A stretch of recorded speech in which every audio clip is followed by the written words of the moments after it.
Hoje, seguidores, eu resolvi fazer um compilado de 5 tragédias ocorridas com celebridades brasileiras nos últimos anos. Os casos de Yara Amaral, Ayrton Senna, Mamonas Assassinas, Domingos Montenegro, Gu Liberato e Marília Mendonça mostram as celebridades que perderam suas vidas de forma trágica, embora que nenhuma das vítimas foram alvos diretos de criminosos.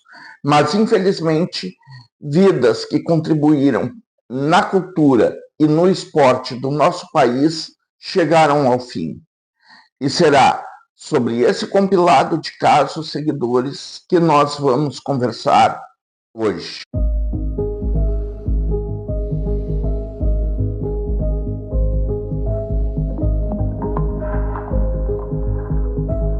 A Yara Amaral foi uma importante atriz brasileira de teatro, cinema e televisão.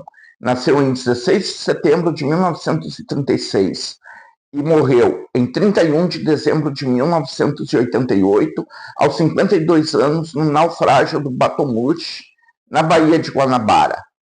Ela ficou conhecida por trabalhos como Irmãos Coragem, Dancing Days, Guerra dos Sexos e Fera Radical. E também teve uma forte trajetória teatral com destaque para prêmios Mulher. A carreira de Yara Amaral se destacou sobretudo no teatro, mas ela também marcou presença em novelas e filmes ao longo de cerca de 3 décadas. Segundo registros biográficos, ela se formou na Escola de Arte Dramática da USP e contribuiu para uma reputação de intérprete versátil e premiada. O acidente do Batomushi foi um naufrágio que aconteceu na noite de 31 de dezembro de 1988, na Baía de Guanabara. Durante o Réveillon do Rio de Janeiro, a tragédia matou 55 pessoas e ficou marcada por sua lotação e falhas na segurança, além de várias irregularidades na embarcação. Yara Amaral era uma das vítimas. O barco saiu da região de Botafogo com destino a Copacabana para assistir aos fogos de artifício, levando muito mais passageiros do que sua capacidade permitia. As apurações jornalísticas apontam que a embarcação estava com cerca de 142 pessoas a bordo, embora a lotação fosse muito menor e que havia problemas estruturais de manutenção. Entre os mortos estava a atriz Yara Amaral, o que ampliou ainda mais a repercussão nacional da tragédia. O caso ficou conhecido também pela sensação de impunidade, porque ao longo dos anos houve absolvições, prescrições e dificuldades de responsabilização efetiva pelo fato que aconteceu.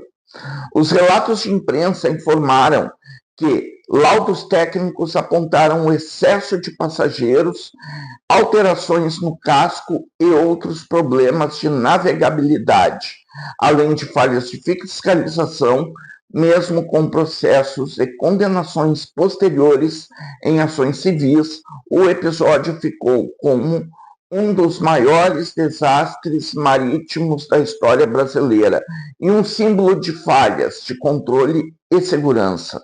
E foi dessa forma, seguidores, que perdemos o brilho de uma estrela chamada Yara Amaral. Ayrton Senna da Silva foi um dos maiores pilotos da história da Fórmula 1. Brasileiro, nascido em São Paulo em 21 de março de 1960. Ele conquistou 3 títulos mundiais, venceu 41 grandes prêmios e morreu em 1º de maio de 94 após um acidente no GP de San Marino, em Imola, na Itália.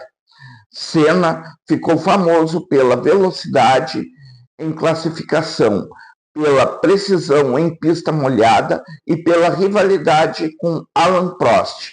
A Fórmula 1 o descreve como uma estrela de brilho incomum, com carisma, talento que marcaram a sua categoria. Até hoje, Senna é lembrado como ícone do automobilismo e também como símbolo nacional no Brasil.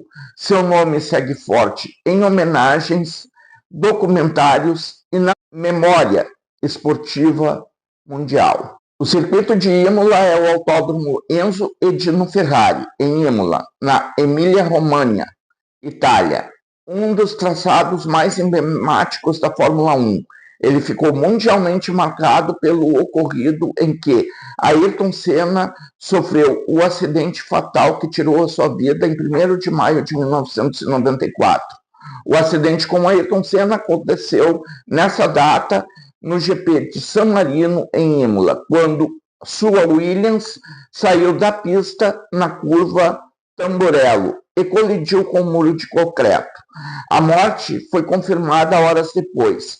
Aos 34 anos, o episódio tomou conta dos momentos mais marcantes da história mundial da Fórmula 1. Senna largou na pole position e liderava a corrida quando, na 7ª volta, o carro perdeu a trajetória e foi direto para a barreira.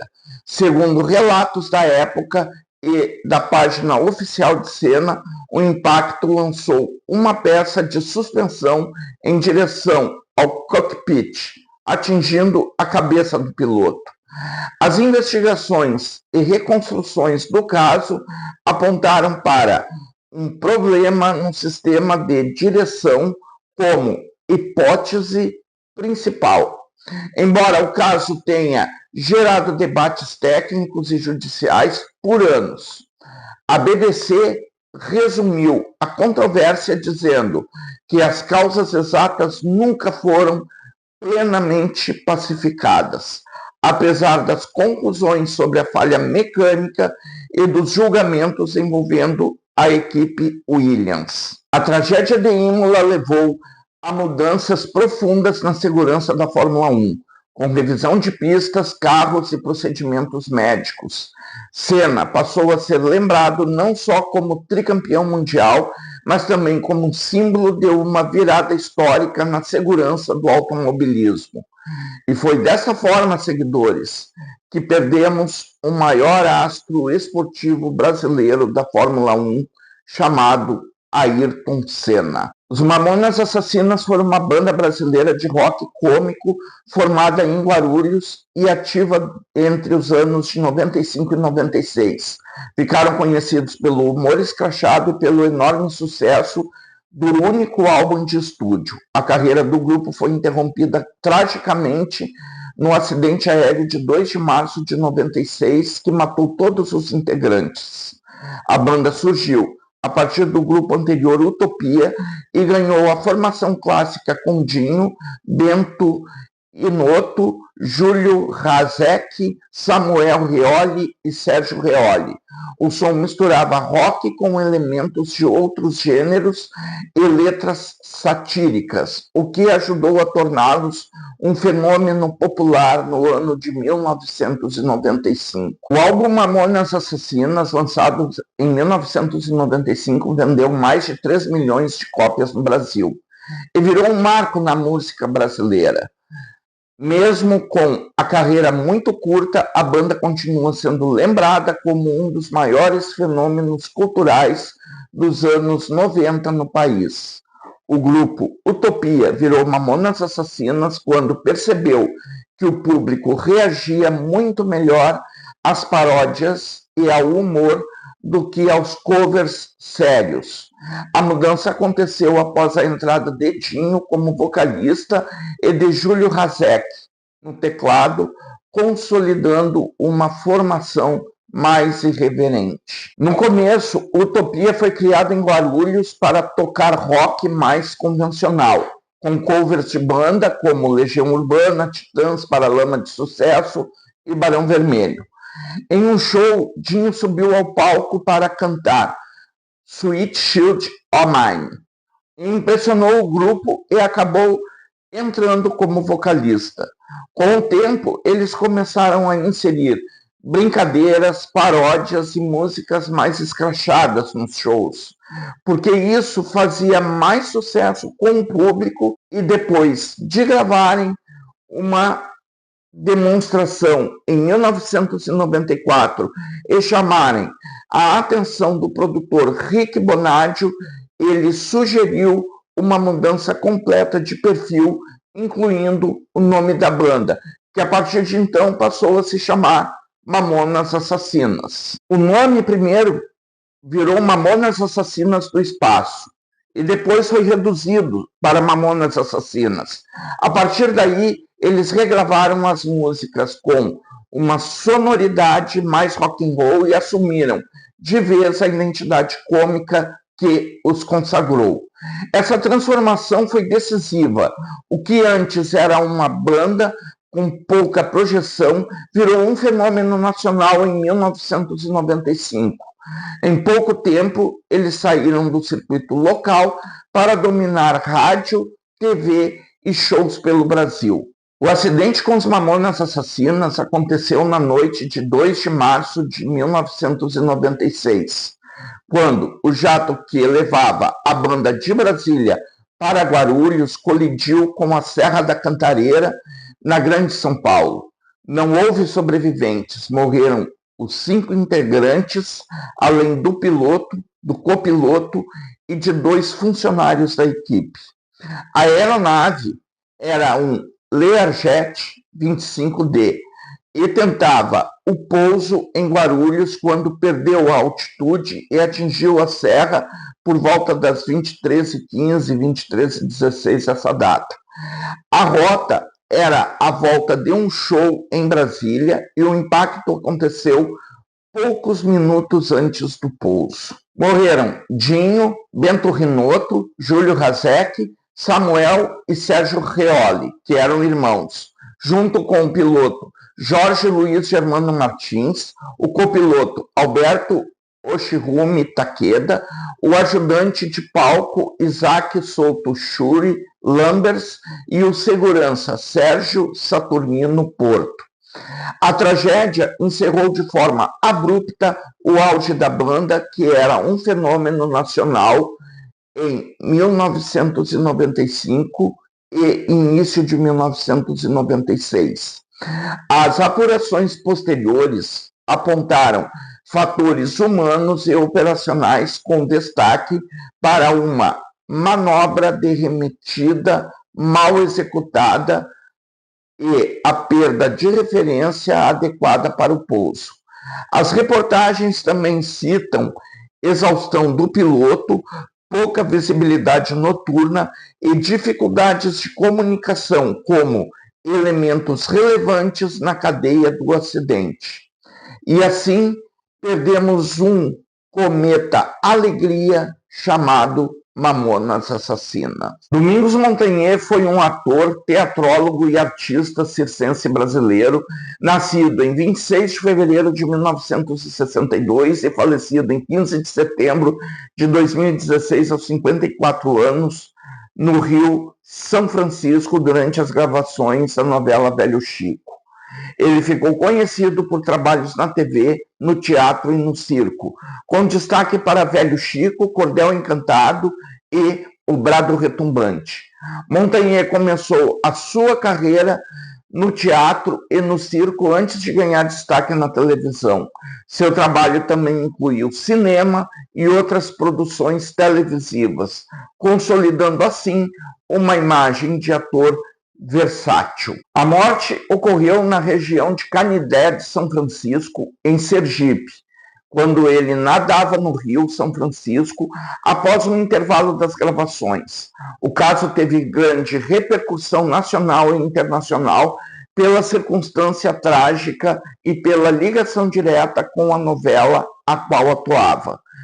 Pois quem assistiu à novela lembra que ele perdeu a vida justamente no Rio São Francisco, o ambiente da natureza que, na ocasião, também era o cenário principal da novela Velho Chico. A investigação sobre a morte de Domingos Montanher concluiu que ele morreu por afogamento acidental, sem sinais de crime ou participação de terceiros. Ele entrou no Rio São Francisco durante um intervalo das gravações de Velho Chico, em uma área conhecida como Prainha, em Canindé de São Francisco. A correnteza era forte e os relatos indicam que ele tentou retornar para uma pedra, mas acabou sendo arrastado pelas águas. O corpo foi encontrado submerso a cerca de 18 metros de profundidade e 320 metros da margem do rio. O IML de Sergipe concluiu que a causa da morte foi asfixia mecânica por afogamento.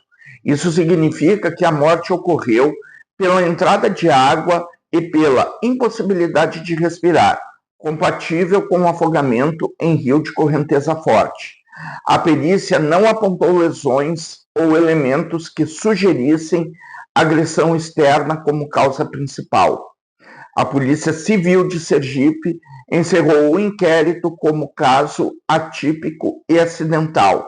Foram ouvidas 14 pessoas, incluindo a atriz Camila Pitanga, que estava com ele no momento do acidente. O relatório não identificou indiciamento porque a investigação não encontrou evidência de crime. Um ponto destacado no inquérito foi a falta de sinalização e a periculosidade da área do rio. As autoridades e testemunhas relataram que a força da correnteza e os redemoinhos tornavam o local arriscado para banho. Esse aspecto ajuda a explicar o acidente, mas não alterou a conclusão final de morte acidental. Em termos técnicos, o caso foi classificado como uma morte por afogamento em ambiente natural com dinâmica compatível com o acidente, e não como um homicídio.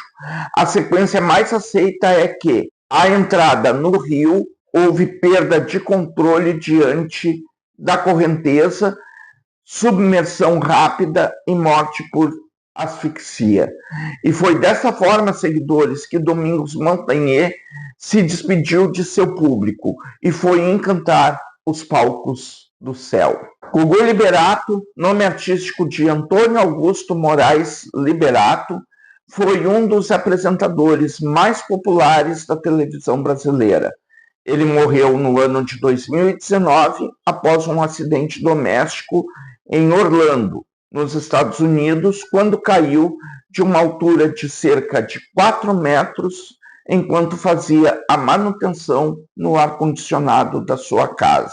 Ele começou muito jovem na televisão e se tornou um dos principais nomes do entretenimento no país, com grande destaque em programas de auditório como Viva a Noite e Domingo Legal.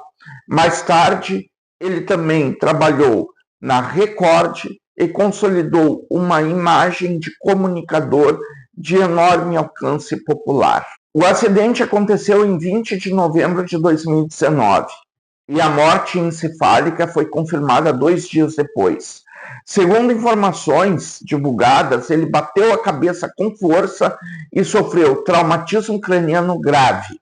A repercussão foi muito grande porque ele era um dos rostos mais conhecidos da televisão brasileira. Além da carreira na TV, Gugu também ficou marcado pela relação com a família e pela doação de órgãos após a sua morte, que ajudou várias pessoas. Até hoje, ele continua sendo lembrado em reportagens, homenagens e lembranças sobre a história da televisão no Brasil. A disputa pela herança de Gugu Liberato girou principalmente em torno do testamento, da tentativa de reconhecimento de união estável por Rose Miriam de Matteu e da definição final de como dividir o patrimônio estimado em 1,4 bilhões de reais.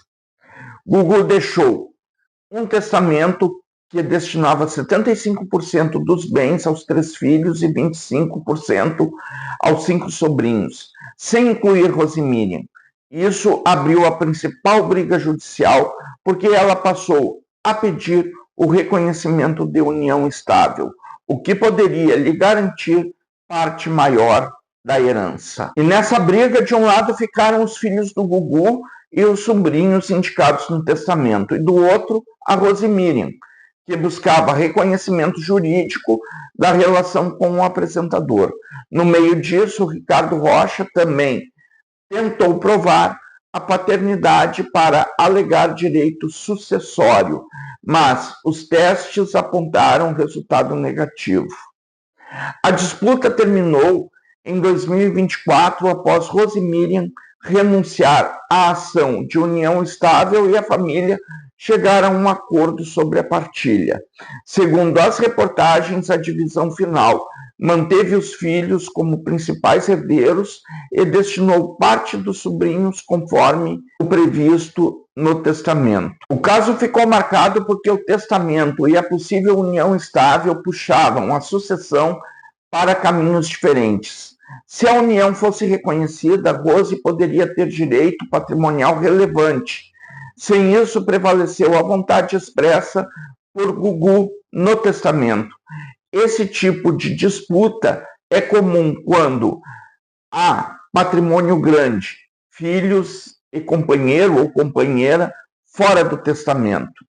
Além do valor elevado, a disputa teve muita exposição pública e envolveu questões íntimas da família, o que prolongou o conflito por anos. O encerramento só veio depois de várias etapas judiciais e negociações privadas que acabaram evitando uma batalha ainda mais longa. A doação de órgãos do Gugu Liberato foi autorizada pela família após a confirmação da morte encefálica do apresentador, e a cirurgia de retirada durou cerca de 6 horas.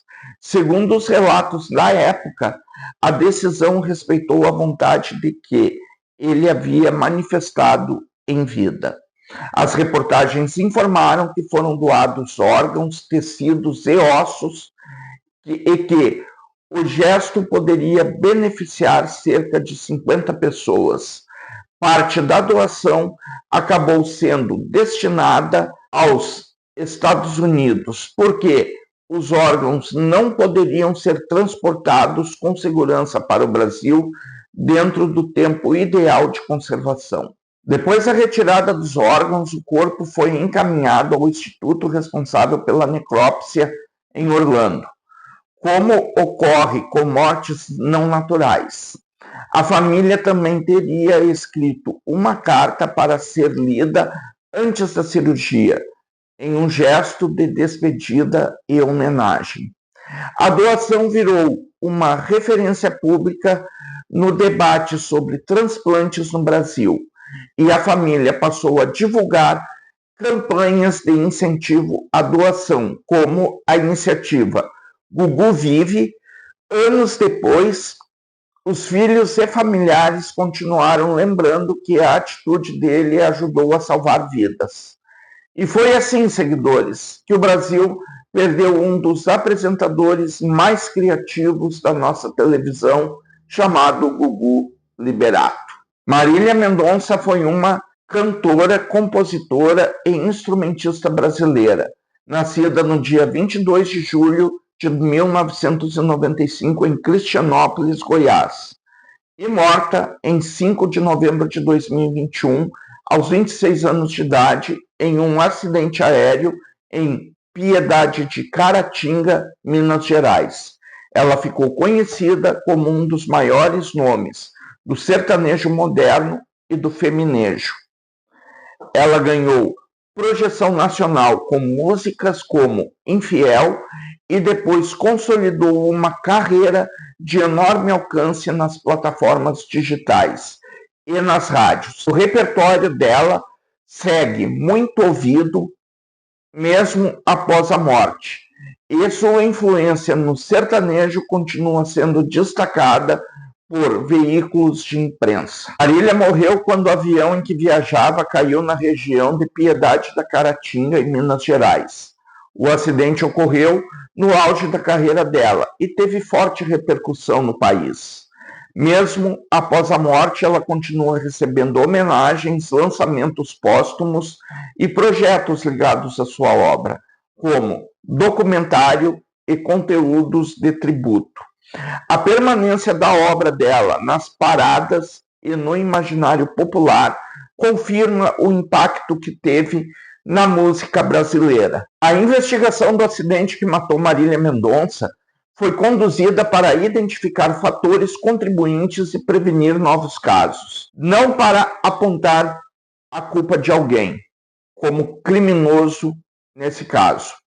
O foco recaiu sobre a dinâmica do voo, as condições meteorológicas, a operação da aeronave e a atuação humana antes da queda. Em acidentes aéreos, a equipe técnica costuma ir ao local, preservar os destroços, registrar imagens e recolher materiais, inclusive as caixas pretas, para uma análise em laboratório.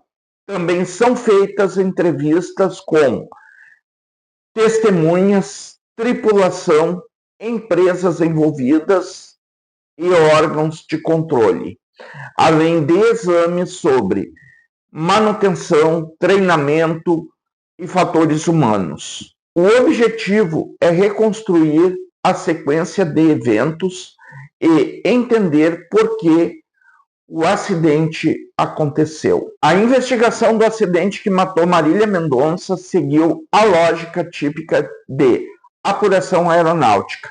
Primeiro, a análise técnica do local, depois as caixas pretas, os laudos e os fatores humanos e operacionais envolvidos. O objetivo desse tipo de investigação não é apontar culpa criminal, mas reconstruir a sequência do acidente e identificar causas e fatores contribuintes para evitar novos casos futuros. O caso foi investigado pelo CENIMPA com o apoio de outras autoridades a partir dos destroços, registros do voo e depoimentos, e a equipe analisou ainda a meteorologia, manutenção da aeronave, desempenho da tripulação e comunicações registradas durante o voo. Também entram nessa análise os dados das caixas pretas, que permitem recuperar sons da cabine e parâmetros como altitude, velocidade e trajetória. Marília Mendonça morreu em 5 de novembro de 2021, quando o avião em que viajava caiu na região de Piedade de Caratinga, em Minas Gerais. A tragédia também matou outras 4 pessoas a bordo e desde então a investigação buscou entender a combinação de fatores que levou à queda. Em apurações desse tipo, a trilha técnica costuma envolver também o histórico da aeronave e da empresa operadora. As reportagens sobre o modelo de investigação apontam que são verificados possíveis problemas como clima, manutenção, carga de trabalho da tripulação e falhas de procedimento. No caso de acidentes aéreos, o CENIMPA também cruza os dados técnicos com entrevistas de testemunhas e pessoas ligadas à operação do voo. Quando há indícios relevantes, a apuração pode evoluir para inquérito policial paralelo, voltado à responsabilidade civil e criminal. Pelas reportagens mais recentes sobre investigações aeronáuticas no Brasil, a conclusão técnica costuma vir em relatório final após meses ou até mesmo anos de análise. Esse documento reúne fatores identificados e recomendações de segurança sem necessariamente funcionar como sentença judicial. No caso de Marília Mendonça, a discussão pública girou bastante em torno da segurança exata dos eventos e das condições do voo, especialmente pela comoção que o acidente gerou. E foi dessa forma, seguidores, que se calou no mundo a grande voz da sofrência, Marília Mendonça. Esse foi o caso de hoje. Eu fico por aqui e até o próximo vídeo.